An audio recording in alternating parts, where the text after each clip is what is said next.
This week on Dear Veronica, is it possible to be a fan person of both Android and iOS at the same time? That's right, we're asking the tough questions now.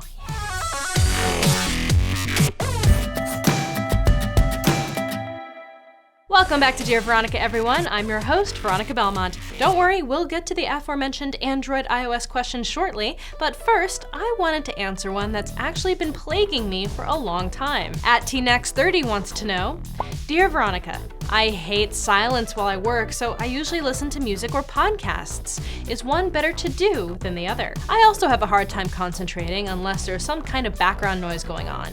I wish I could listen to audiobooks or podcasts, but I find that it divides up my attention way too much. I guess it probably depends on what type of work you're doing. If I'm making something with my hands, for example, it's easier for me to listen to podcasts or audiobooks. But if I'm writing, I need that part of my brain devoted to words. Findings show that we have a hard time memorizing a sequence of letters while listening to music with lyrics. The same would probably be true of podcasts or audiobooks. TLDR, it's distracting. However, if you're still looking for some background noise, I really recommend an app called Noisio for OS X.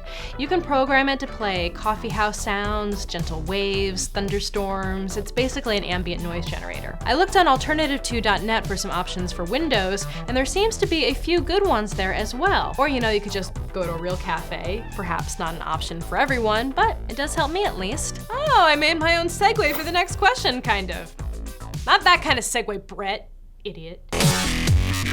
John S. asks via email, is it normal for a nerd to love both Android and iOS if you're a devout Mac user? What does normal even mean anymore? To help us navigate this unknown terrain, let's toss it over to my pal Tom Merritt, host of Daily Tech News Show. Hey, John S. I probably shouldn't be telling you this, but little known fact, it's actually legal to like whatever operating system you want. Now, a lot of people don't want you to know that. They don't want you to like whatever operating system you want, but it is perfectly legitimate to like Linux on the desktop, Windows on a phone, and Sailfish on a tablet. And you're like, I don't even know what Sailfish is. Doesn't matter. You could still like it. You don't even have to know what it is.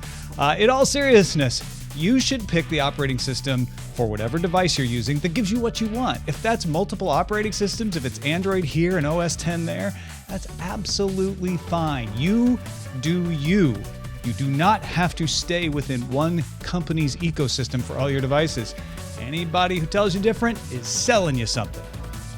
Probably an operating system. Thanks, Tom. I definitely fall on the side of who wants to be normal anyway. You guys out there can follow Tom on Twitter at AceDetect and check out Daily Tech News Show online. Last but not least, at Dan Loves Pipes wants to know, Dear Veronica, please tell me the truth. Is there anything worse than Komodo Firewall? Yes, Dan. I will tell you the truth. There are many things worse than Komodo Firewall. I will name some of them. Systematic racism, world hunger, sea turtles with their little heads caught in plastic soda can things, not getting your regular spot in yoga class, the one by the window, accidentally watching a movie with a sex scene while your parents are in the room, not having a poop bag for your dog and she goes on the sidewalk in front of everyone, getting a burrito but forgetting to ask for guacamole because you're hungover. All of these things are worse than Komodo Firewall, but I don't know, I haven't tried it. The reviews look pretty okay. That's it for this week's episode, everyone. Got something you think is worse than Komodo Firewall? Let me know.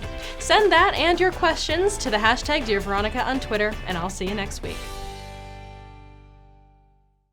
John asked, I guess it probably depends on what kind, oh God, I can't talk today. You're a devout Mac user? Devout? Is it devout? Devout. He wrote devote. Kind of, which I wrote. I wrote kind of.